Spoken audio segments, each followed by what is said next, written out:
Champions, our guest today is Grandmaster Noel Studer, who runs NextLevelChess and shares his experience and insights on chess improvement. He's not just a close friend, but like a brother to me, and I have a feeling this is going to be a fun and informative conversation. Let's go! Noel, my brother, I know how busy you are and how much you work every day. Thank you for finding time and coming to ChessMood podcast. It's a pleasure to be here. We are always joking and you are laughing at me that I am working so much and you are having some good balance. How do you manage that, bro? That's actually a good question because right now I'm just in a period where I think I lost balance, so I'm trying to get it myself again. Balance to be lazy or balance to overwork? Balance to make too much. So from my personal experience, when I work and I say, well, I just work as much as needs to be done and I don't have a schedule, I lose my balance. So usually my way of getting a balance is having a schedule, just saying, okay, whatever gets done, the rest I'll do another day.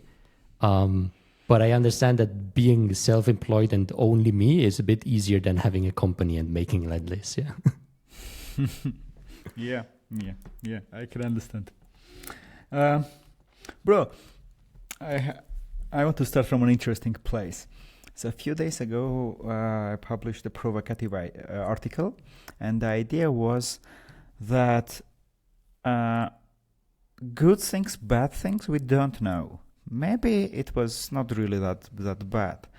And the interesting question is, think back about an event, about a day that you think that then you thought that it was catastrophe, it was tragedy, and now you look back at it and you feel like, wow, it was so good that it happened. It was actually not bad. It was great. Yeah.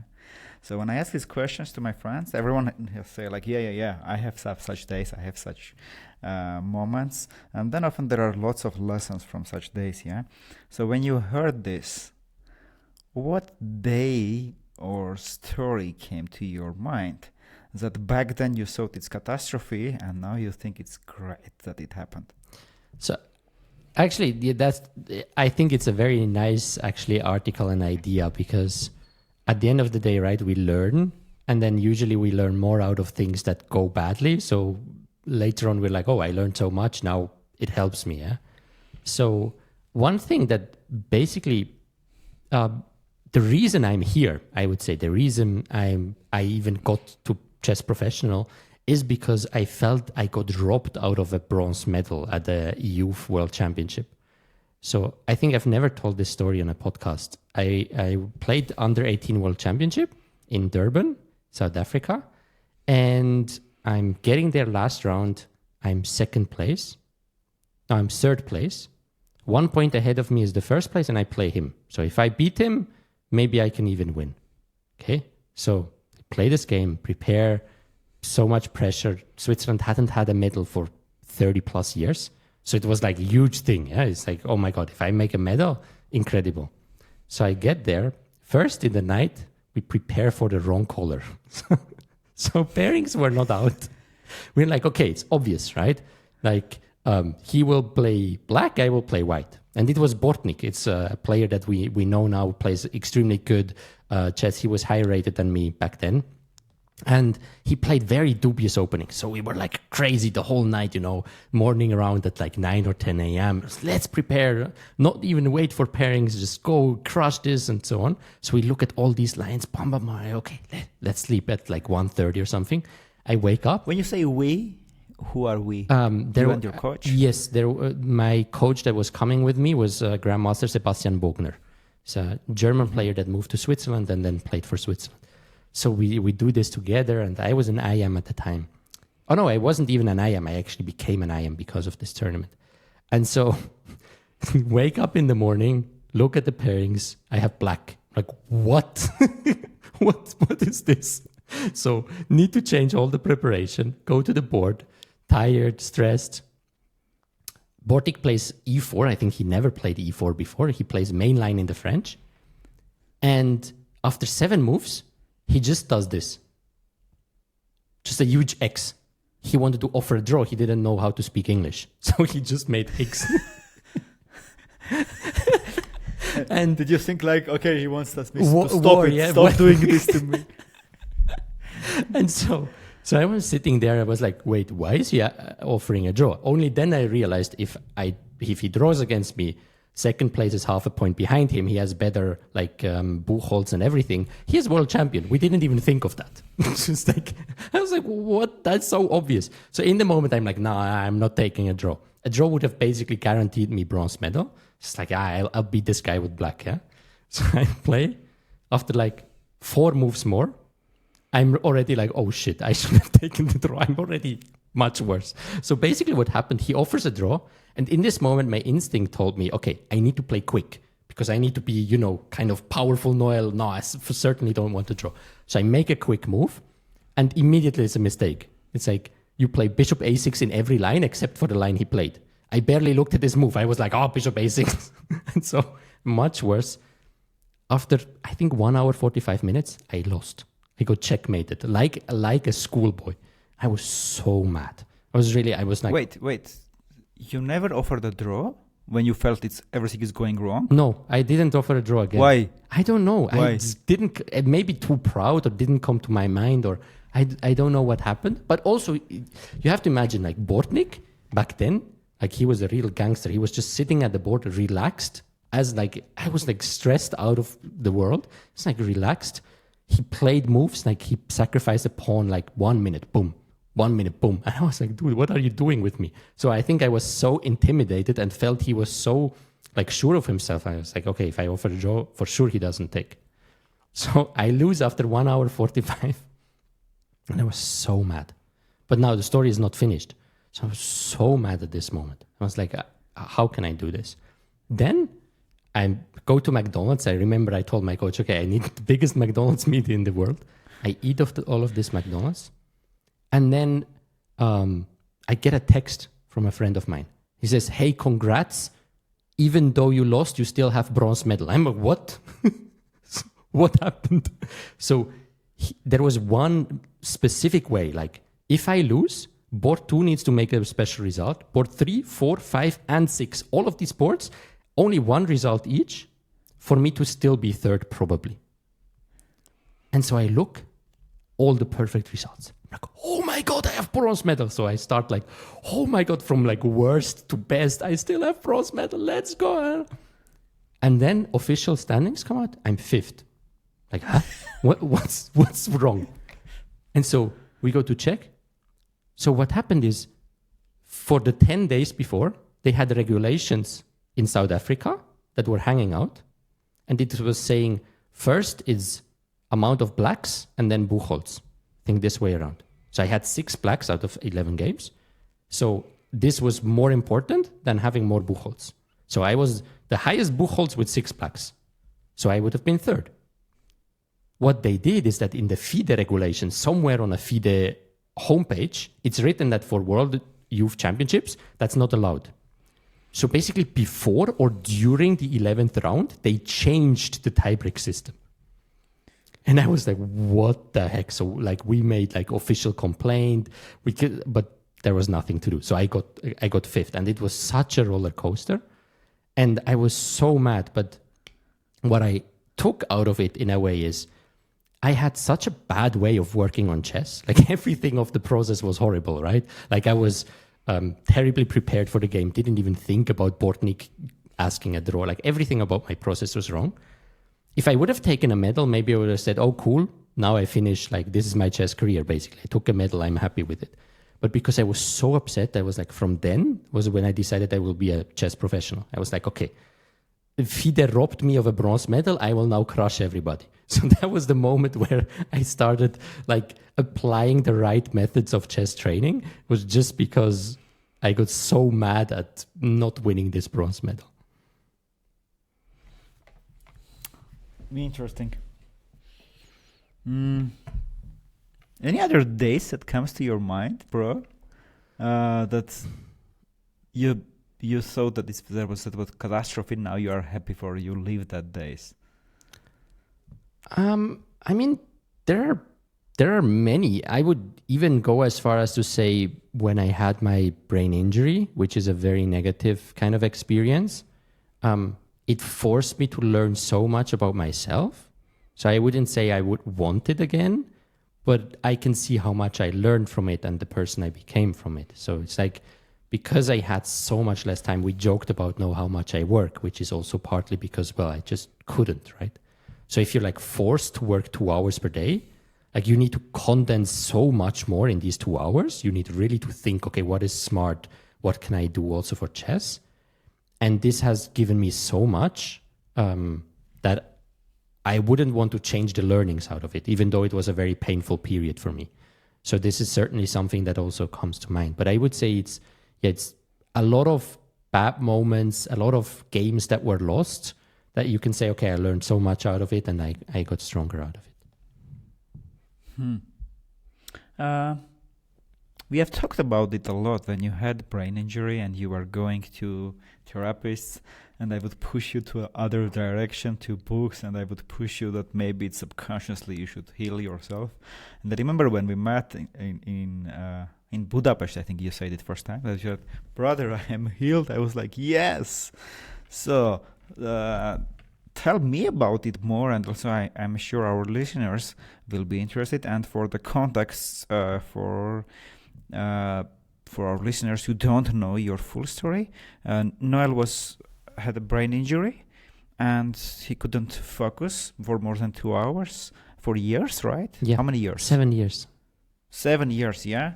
And he would go to therapists, would do many different things, and then suddenly we are meeting in Budapest, and he's saying, "Brother, I'm healed." Tell us about that experience. How did that happen? So this is really crazy, because sometimes in this, kind of just think yourself healthy space, there are a lot of people that are, also telling some shit, but there is also some truth to it. So this has been very interesting to experience it on my own body. So yeah, in 2017, I hit my head, had a concussion, and didn't want to stop because it was just a Biel Grandmaster tournament that was coming up. So I didn't take breaks.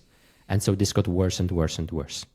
And for the first 2 years, basically, I had all of these problems, but everybody said, oh, it's just stress, right? I would have, I couldn't focus. Like one tournament, I couldn't sit at the board. So I would play a move, go lie on the sofa, and then come back again when my opponent played, play a move, go lie on the sofa, because I would get dizzy when I would sit on a chair.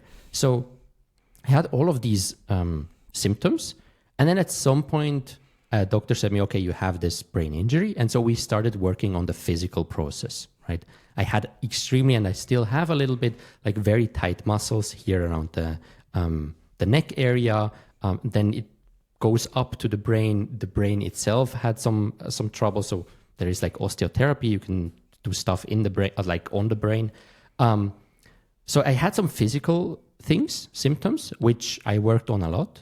But at some point I understood I did it 2-3 years physical therapy, and it doesn't really help, or it helped, but not as much. And so also thanks to your nudges and actually my physiotherapist, so she told me that she had the same, and then she went to hypnosis, and through hypnosis she healed. So this was extremely interesting. And so what happened, apparently, I'm not a specialist, but that's how I understand it, is that my body basically learned how to be unhealthy and didn't know anymore how to be healthy. You have to imagine that for 5 years, I always had pain. So the normal function for my body was having pain and not having not pain. So basically, I had to reprogram my body and tell my body, hey, you can relax, first of all, because it's always so tense. It's like something can happen.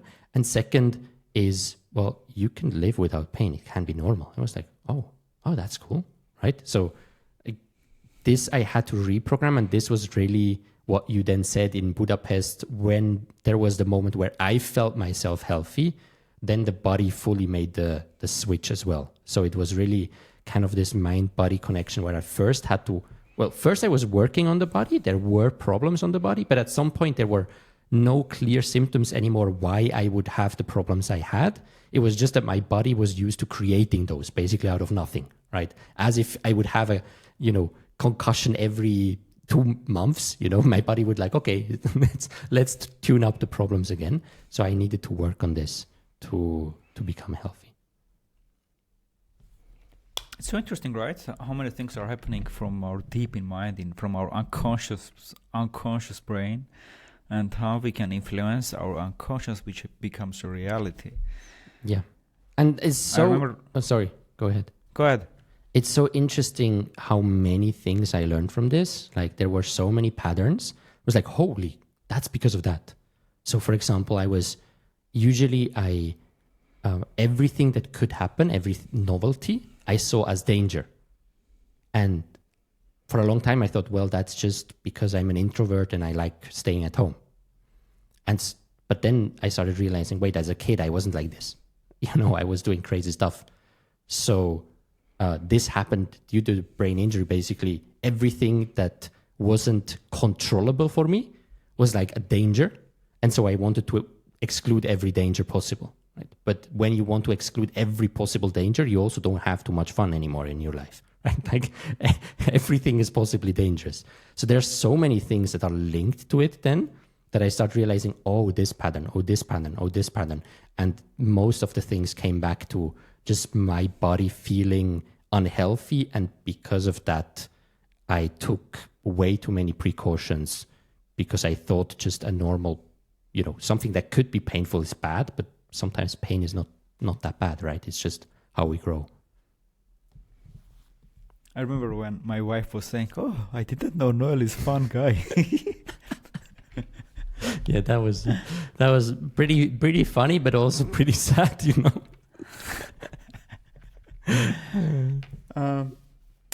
I believe, bro, you are very disciplined, and there are many people who are more talented than you and me. And often I have read somewhere which very much resonated that often talent can be a curse. You are so talented that you never learn discipline, you never learn how to improve, you never learn how to take setbacks, and so often when you have talent, of course, to get to Grandmaster title, but if it's not over, that you just whatever you do, you get there, you learn skills, and that skills you take with your life, which I believe you took it after retiring from chess to Next Level Chess, to your writing, to your courses, to your personal life, and I believe in everywhere, right?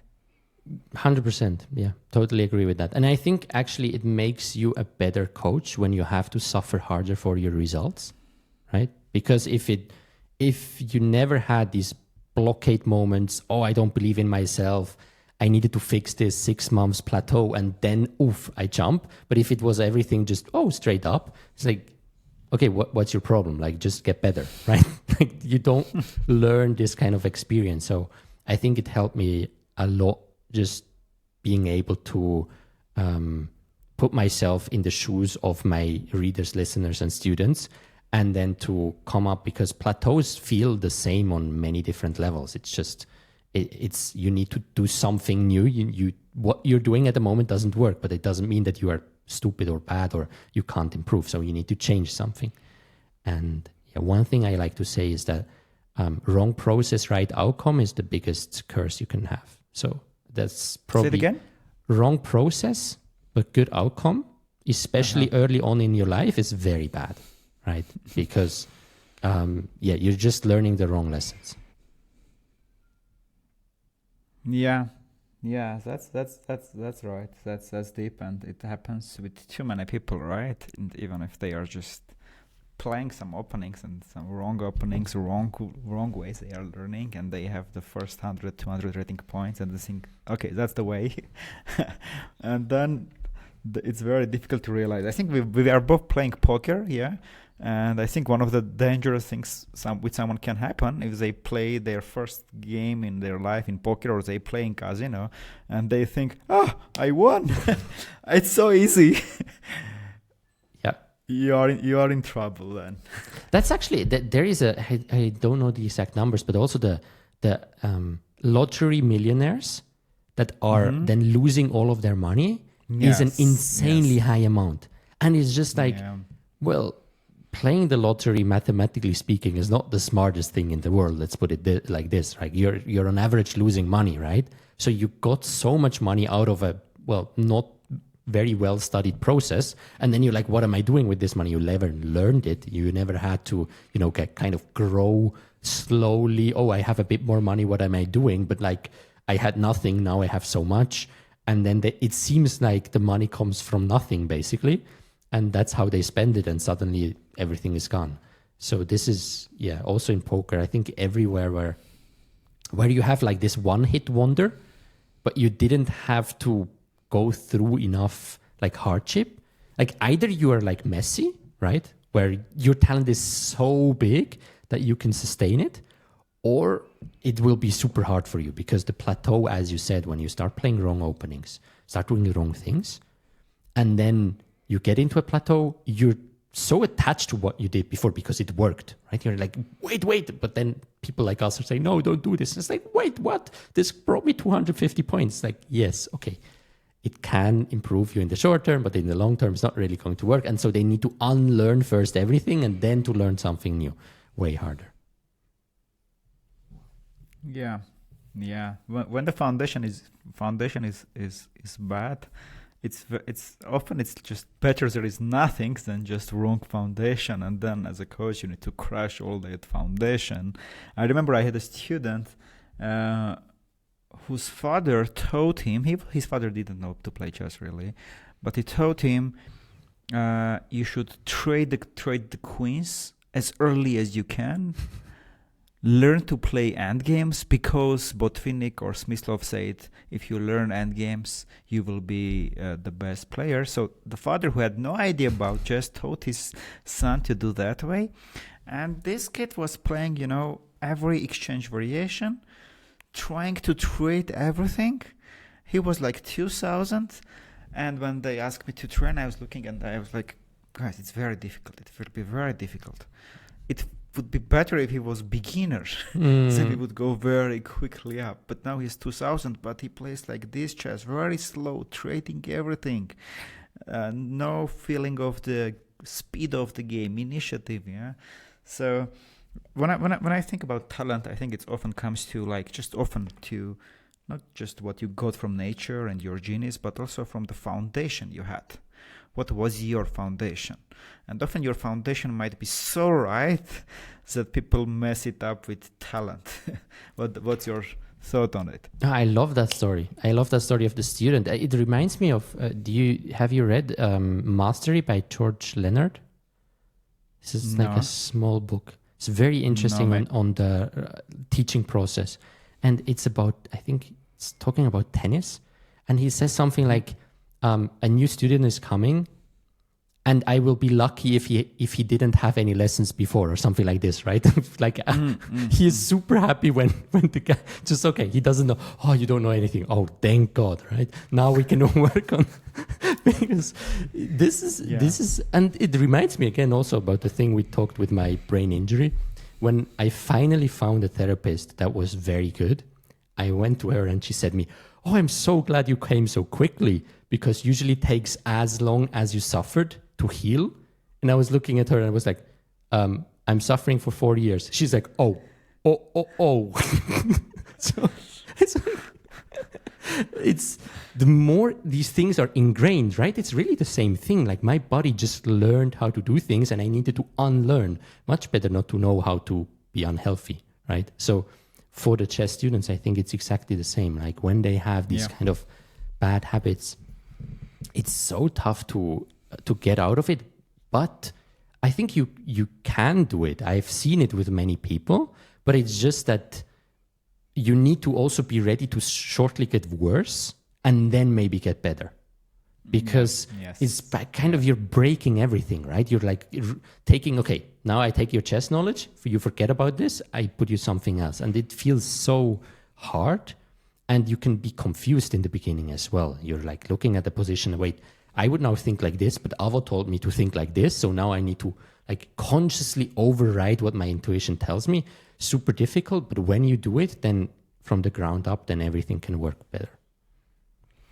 I will tell you one story about that, on that it can happen even on very, very high level. So once we was working with Aronian, it was the moment when he had 28, but he was going down. And I asked him, what's happening? You are 2800, you are number 2. Now you are below. It was like years ago, not now, years ago. What's happening? And he said, I'm fixing something. Like, wait, you are 2800, you are fixing something. I said, you know what? He said, all my life I played d4. I didn't play e4. I didn't play e4 and I didn't play that very open fights. Now I am playing e4. It's painful. I'm not fully feeling it. I'm losing a lot, but I need to learn it. So his plan was to get to number 1. Even on that level, his plan was to go back 1-2 step backward to fix things and then go up. Like, okay, that's very interesting, because even on that level, when you are the number 2 player in the world, you still can feel that something was missed in the foundation, and he felt like he didn't play e4 earlier, and he was even then trying to fix that. And the other good example comes to my mind. So in our neighborhood, 2 were building their home simultaneously, but one was building from scratch, so there was the ground, and he was building it. The other should crush the old building and then to start. So the moment the guy already almost built his home, the other one just finished crushing the the previous home. Brother, so you seem to me always very, very disciplined, much more disciplined than me. But I'm sure to get to Grandmaster title and doing all the things you are doing, you should have made some bold decisions. And we have talked about so many things, bro, but I want to hear something new. Tell me about some bold decision that you have made and you are like, I'm very proud of it. So this is difficult if it's bold in your eyes, you know, because you are one hell of a crazy guy, you know. So it always depends on who thinks. So I will say things that, in my opinion, are bold. Now you can tell me if this is everyday. Okay, what you even talk about this? For somebody like me, it's kind of bold. So I think one of the biggest hard decisions was obviously becoming a chess professional, because nobody in my surroundings thought it was a good idea. Like, it was really like, my friends, what the heck are you doing? My parents, oh my God, what? We wasted high school on you. I was like, I have one brother and he always had problem in school.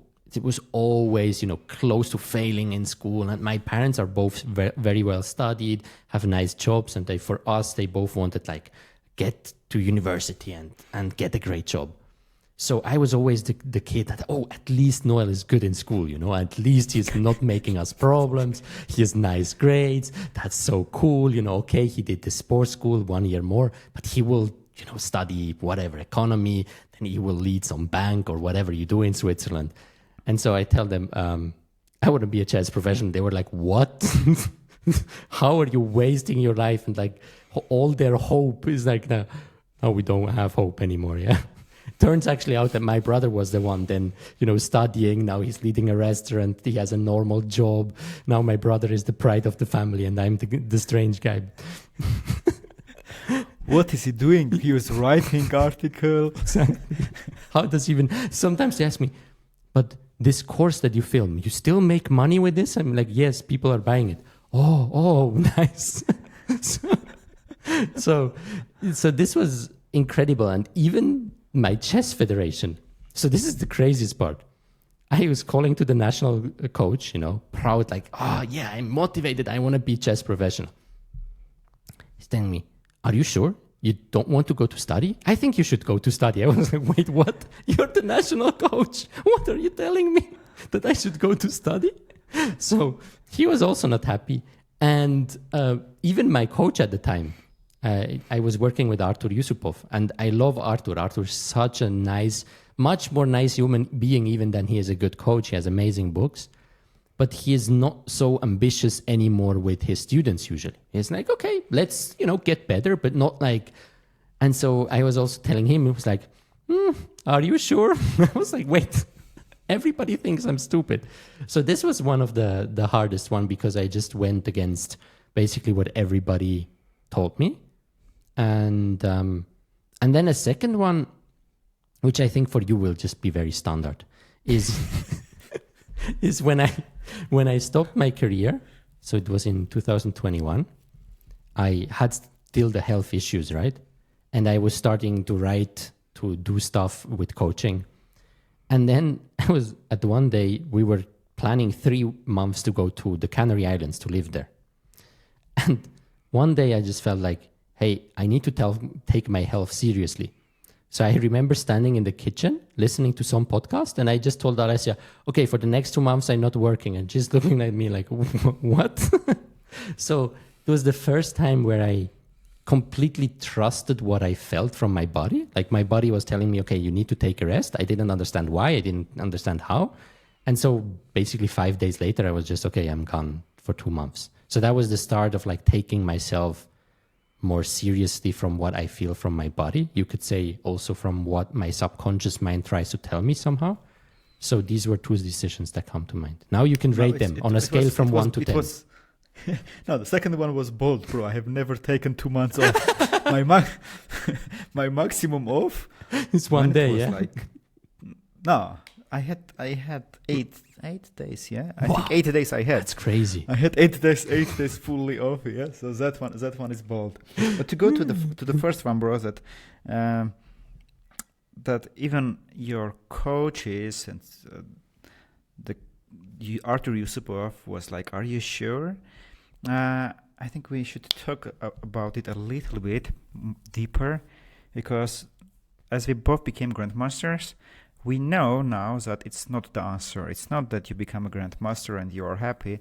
And for those Grandmasters who were already there, they were like, bro, like, Noel, like, you want to become a Grandmasters because you think that's the answer, because you think that you will be happy, or you really love the game.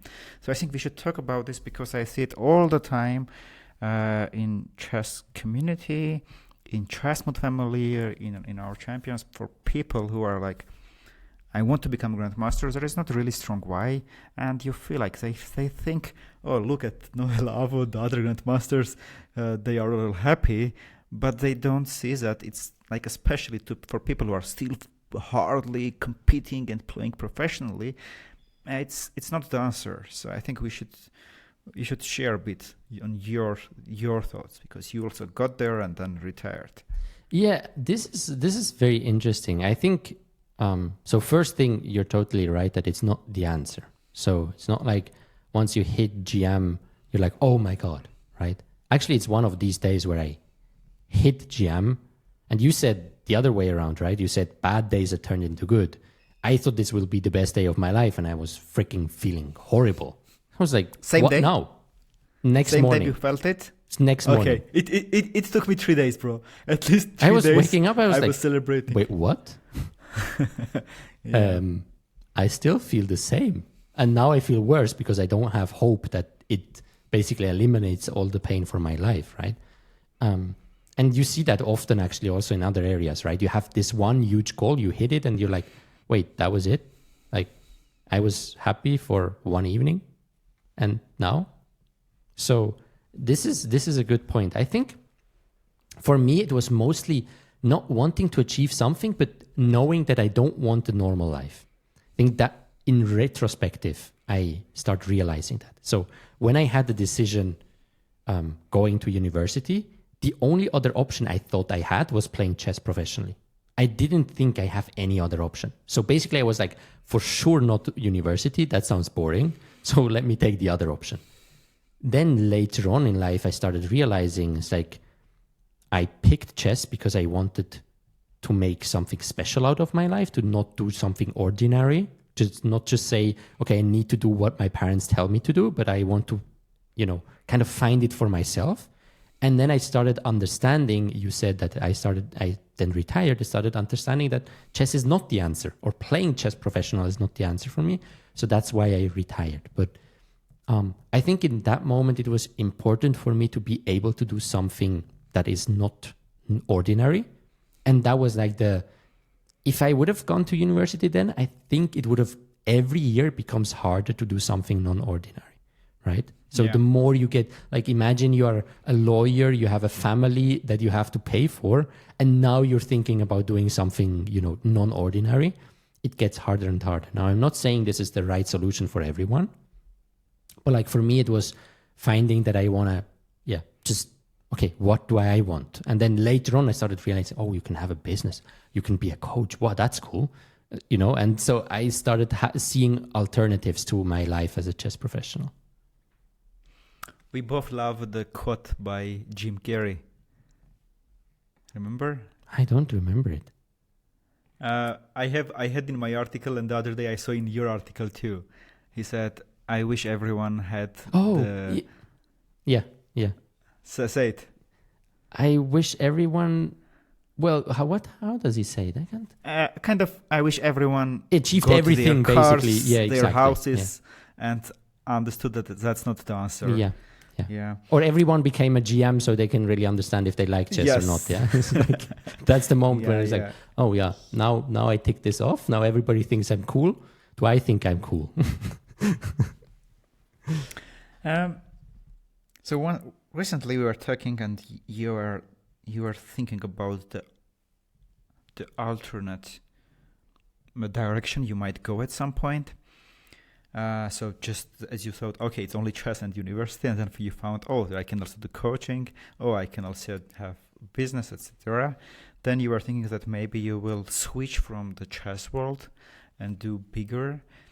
When you are teaching, when you are coaching, you are writing, what is making you the most angry, anxious?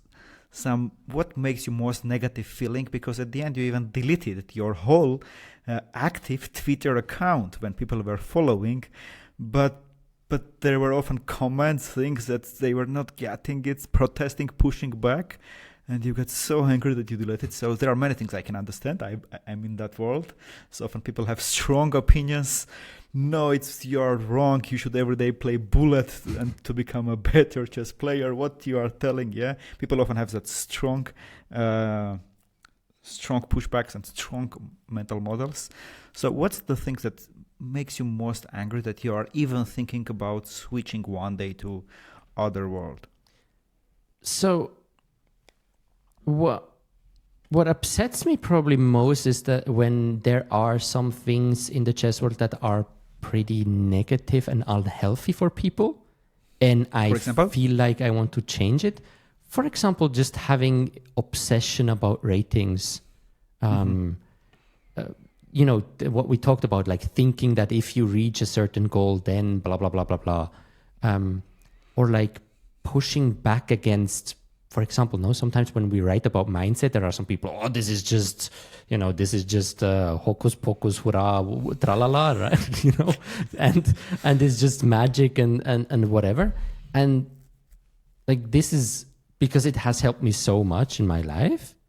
When I see that sometimes, and I felt that as a chess professional as well. So how I came to chess in general, I was always more an athlete than a chess player, I would say. So I was always more sports psychology. I worked like 6 years with a sports psychologist, nutritionist. Like, I saw it more as a sport than a game.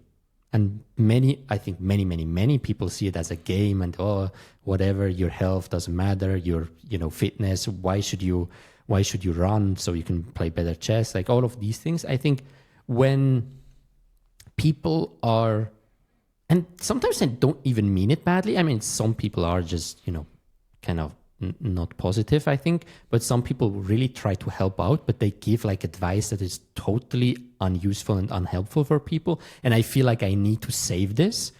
That's where I get completely overwhelmed as well, because there is too much, right? At some point you need to realize I can't fix it. Like, I just can't. It's the internet. Like, how are you going to, there's 90% like shouting around without really thinking about it. How are you as one person going to equalize this? It's just impossible. So I think for me, it was like deleting X was very extreme because also, I mean, there was a lot of business I got from the site still. So it was a big financial hit as well. But it was just, I couldn't stop myself from trying to interact with these kind of people. And every time I felt like they are just sucking energy out of me. And I think at the end, you need to realize, or I had to realize, like, I can't change people that aren't ready to get changed. So what I can do is to offer a platform for people that have an open mind of how to maybe study chess in a healthy way, in a better way, how to be able to say, hey, you can achieve a lot, but hey, you need to put the stuff in. Like, you can't achieve a lot and just play bullet all the time and win 400 points in a month. Like, it's just not going to work everything together. Like, somewhere you need to do something right. So yeah, that's a long answer, but yeah. But you kept for years writing article every week, and to me you are like, I don't know if I know anyone who is more disciplined than you, and if there are like Superman, Batman, I think to me you are discipline man, something like that. Yeah. And I feel like with this discipline you are having, and you are putting it everywhere. It's in writing, it's in learning, it's in scheduling things, it's in how you are running, how you are reading, and in everything you do. It seems to me this discipline, it's your power. And it takes you everywhere, and it feels like whatever you do with that discipline, you will achieve. Do you have the same feeling about yourself? It's very funny because I have a very different feeling about it. So here's my take on this. I believe, you can ask Alessia, she will agree, most likely. I'm the most undisciplined human that has ever seen this earth. And that's why I am the most strict with rules, because only when I'm super strict, I can stick to stuff. And I think maybe that's something that I have to share more often, because maybe people are thinking, oh, this guy is just, disciplined man out of nothing, basically. It's like, okay, I've tried it this way, didn't work. I've tried it this way, didn't work. I've tried it this. Okay, I've tried 27 things. The 28th thing that worked is just saying I only work until 5 p.m., never more. And that's the only thing that has worked for me. And then the same with chocolate. If I say, okay, I can eat a little bit chocolate every week, I eat a kilogram of chocolate every week. It's not working, right? So what we do is Alessia hides all the chocolate from me at home. So I can't find any chocolate. One time she was out with friends. I searched for half an hour. She hid it so well I couldn't find it. So where is my discipline, right? I'm searching for half an hour for chocolate, even though I know I shouldn't do it. So basically, I think what you mean by most disciplined man is that I have, out of so much pain of failing myself over and over, I've created so many systems that basically don't allow myself to not be disciplined. And that's the only freaking way that I managed to be disciplined. And I sometimes wish I would be different. I think I shared this with you with my work schedule this year. Don't know if I shared, I wanted to say a set amount of holidays, a set amount of hours I can work per day. And so I did this. January, February was amazing. Then I went to holidays, and then I was like, I think I can, I feel so good. I think I had a horrible month. The last month was so bad. I worked or way less, or all the time. There was nothing in between. So I'm back, okay, it seems like the only thing that works for me is to say, I work from 8:30 to 12:30, then I go to run, then I eat, then I work. I just seem to need, or at least it's the only thing I've found so far that has kept me consistently doing things I want to do, not fall into bad habits, and actually feel way happier. As many people think I will be so unhappy because I'm not allowed to do this, to do that. But what I find is in these moments where I have a month where I plan, I feel way more happy. So this is a big change for me. I remember that was the revealing thing for me when I was reading Ryan Holiday's book about discipline, where he had this that discipline. It's not that it's boring life. No, it's that it gives more freedom. So your superpower is not discipline. Yeah, your superpower is what, self-strict or what? Maybe masochism or whatever. Yeah. No, I think so. What I've realized with myself is when I realize something is a problem, I'm ready to take kind of extreme actions that help me solve this problem in the long term. So, for example, I went, sometimes I play poker, right? So I had a period where I was excited about poker more than working, but I wanted to work.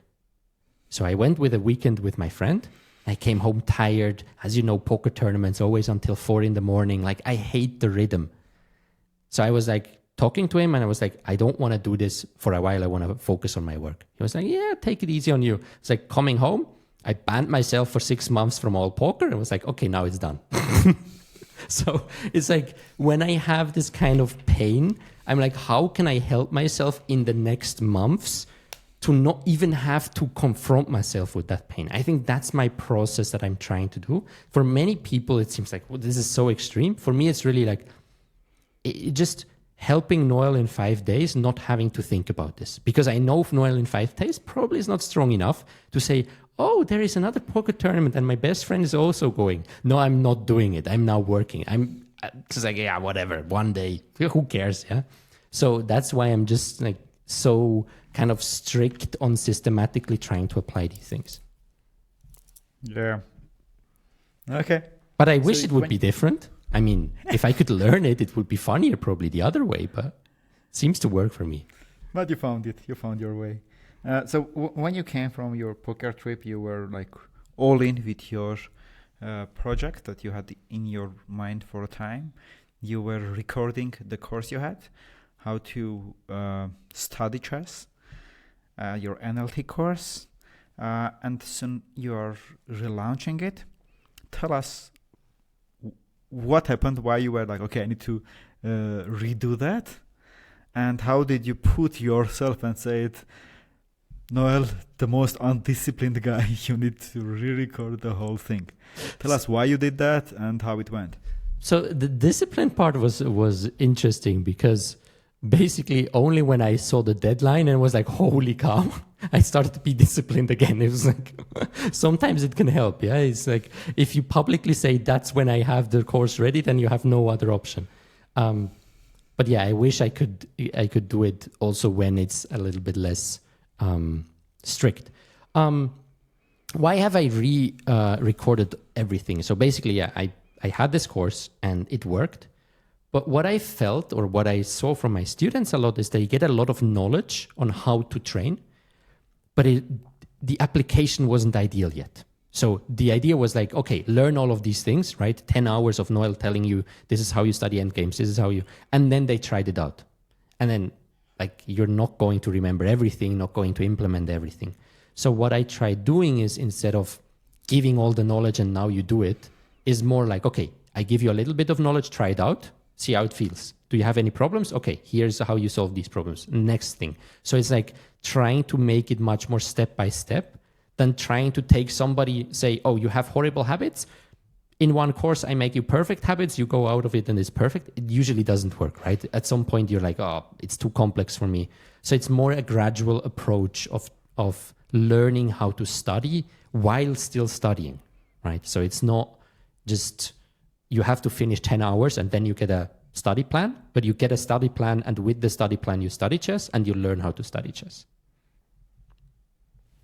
Right. Brother, with re-recording, he also made the course bigger because I saw its price also raised. Exactly. So there is additional material in there. Everything is re-recorded. There will be even more additional material added in the next few months. I learned this, by the way, from you to have coming soon. That's amazing. And so, yeah, until April 4th, they can get it at the old price. So that will be $100 off. And then all the ChessMood students, they have a special code as well that they should find somewhere in the description, and they will get additional $100 off. So you can get $200 off. Dear ChessMood students, I just learned it, so I will make sure to ask my teammates who is helping me with episodes to put every code and the code and the links in the description, so you can find it. I will ask Noel at the end of the episode for details, and everything you will find under the description of the episode. I highly recommend to click on it and check it out and see if it is for you. In my personal opinion, it is not for everyone. So if you want to improve, you are tired of everything, I want to improve, I think you should check it out, because Noel has done it and he has taught many. It is a little bit hardcore training in my opinion, less fun but more hardcore, but for sure it might be very, very effective way to just get there, to learn how to study. And often you might be a person who just enjoys doing everything correctly and enjoys seeing the progress. So just click and see if it is for you, and if it's not for you, it's fine. Not everything is for everyone. And thank you, Noel, for giving additional discount to ChessMood family. And tell me, bro, about your other plans. So now you are saying that you came back and you are going to work more this year, even though you went for a long time to poker playing. So what's your plans? You are going to continue writing articles. What other plans you have that you can share that are not secrets? A lot of secrets. No, just more of the same, basically. I want to really spend time on this new course as well, the Simplified Chess Improvement System. There are some things, for example, I want to tackle time trouble. I want to tackle thought process. So in general, I don't want to create videos that are already done, or that, for example, I just love how ChessMood is doing it. So I don't need to recreate something like Tactic Ninja, right? I don't feel that's the place. That's my place in the chess world. So what I try to do is focus more on these areas that I think I'm, specially skilled in, which would be mindset, which would be how to train, how to plan, how to get your habits, how to be more healthy in a, nutrition, sports. So all these kind of, I would say, I don't know the English word, tangential, whatever. Like on the side, they touch it, but they are not fully maybe chess things. So I will be doing more of that. And one thing that really is my kind of goal, and that was starting with that relaunch of the course, is making everything more actionable. So not just giving like, okay, in theory, here is what you should do, but like, Noel, tell me, what do I have to do right now to execute? So making it more step by step for people to be able to follow and improve their game. Tell me, if you are going to record the course, how to be strict with yourself. how to make strict and keep discipline, how to be masochist as you are doing with yourself. So one thing I have in the course, and maybe I will expand on it, is basically this idea that I find this for myself, right? I prefer, if I have 10 hours, let's say I have 10 hours for chess, what I prefer doing is to say, how much do I really want to improve? So I say 6 hours, I'm really doing what really matters. And then 4 hours, I do whatever I want, right? So for me, somehow in the middle, this is the hard part for me. So if anyone out there is like, yeah, that sounds like for me too, because again, I don't do this because I enjoy doing it this way. It's just because this is the only way that I found that I really get stuff done. Like I've made a GM title like this. I've built a business like this. Basically anything I've done, I've prepared for a half marathon like this now. It's like everything I do is I need a clear kind of execution. This is making it better. And then if I have additional time, or how much additional time I have, I can decide now I'm just watching my favorite YouTuber. And I enjoy it, but I don't try to improve it. But as you say, you can also enjoy the training, the hard training that you're doing. I think that's part of that giving you this kind of sense of, oh, I just did something very hard, can give you also a very positive feeling. Right, my friend. My last questions. My last question that I ask every guest: what's your one wish to chess lovers who also want to improve? One wish.